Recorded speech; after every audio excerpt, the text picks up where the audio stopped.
Recordemos que durante la Edad Media se estableció un sistema muy agrícola.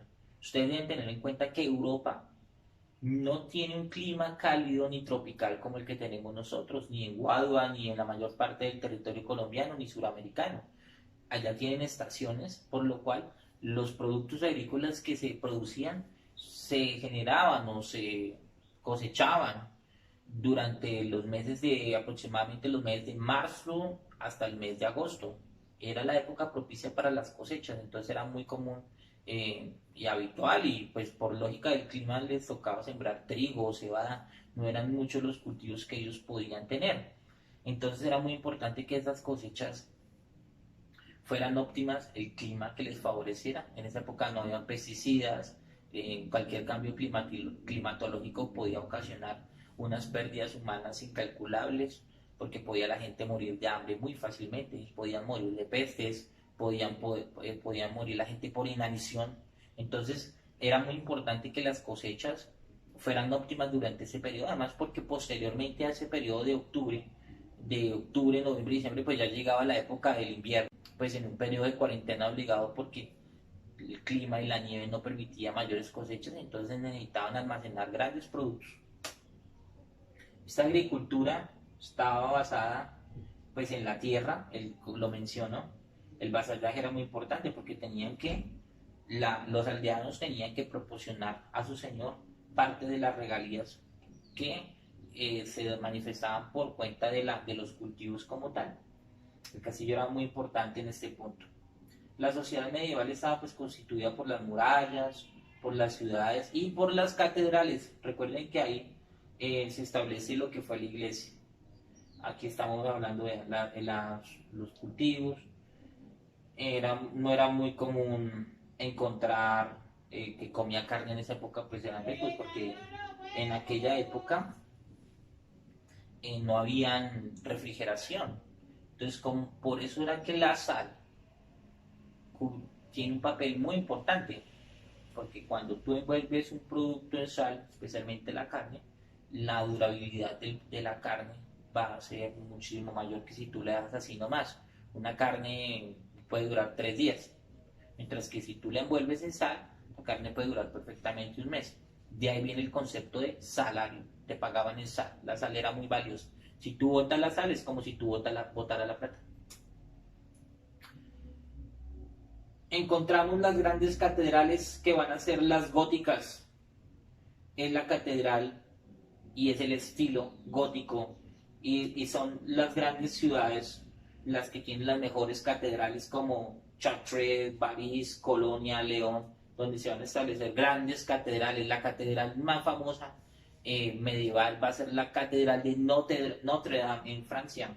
Entonces son un estilo gótico porque la iglesia es muy importante en ese momento, y se van a crear los grandes monasterios y las grandes universidades. Aquí es donde nacen las universidades, como lo van a ser la Universidad de Bolonia, la Universidad de Oxford, la Universidad de París, la Universidad de Salamanca, la Universidad de Cambridge en Inglaterra. Entonces van a juntarse, se van a gremiar los estudiantes y comienzan a pagarle a maestros para que les enseñen, y de ahí surgen las grandes universidades. Más o menos al año 1200, 1260 nacen las primeras universidades. Si no estoy mal, la de Bolonia tiene, va a cumplir 1000 años. Y allí que enseñaban el trivium y quadrivium.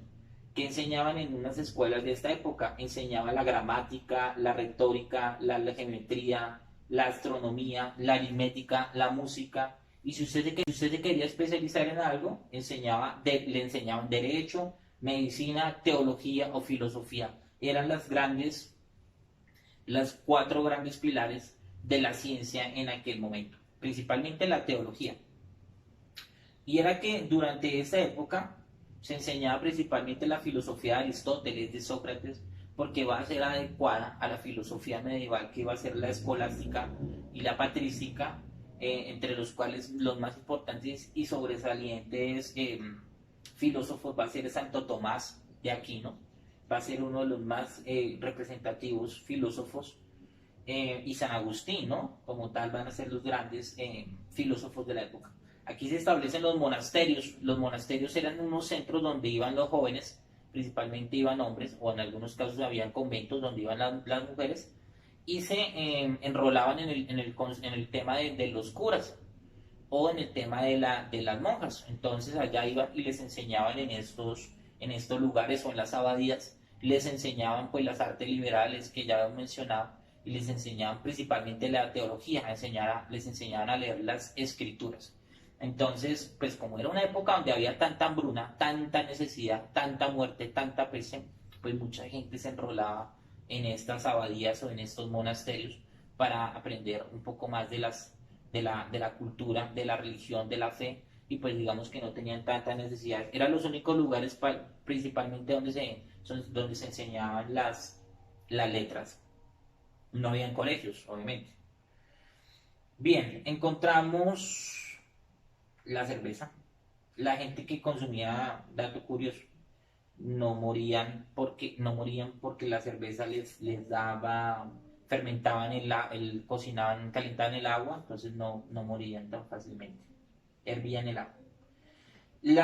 Estaban los juglares, encontramos los cantos, las formas de coplas, era la cultura, sí, era muy común, no había radios en esa época, pues entonces tocaba escuchar la gente cantar allá con sus instrumentos, los más famosos, el cantar del Mío Cid, la canción de Roldán, el cantar de los Nibelungos, el amor cortés, eran historias muy románticas durante la época medieval, Tristán e Isolda, eran las formas de expresiones culturales de la época que hablaban del amor, de la religión, de los mandamientos, de los reyes, eran las historias que básicamente se manifestaban. No había otro tipo como de expresiones culturales, más porque pues digamos que la iglesia mantenía muy aislado a la gente de otro tipo de pensamientos.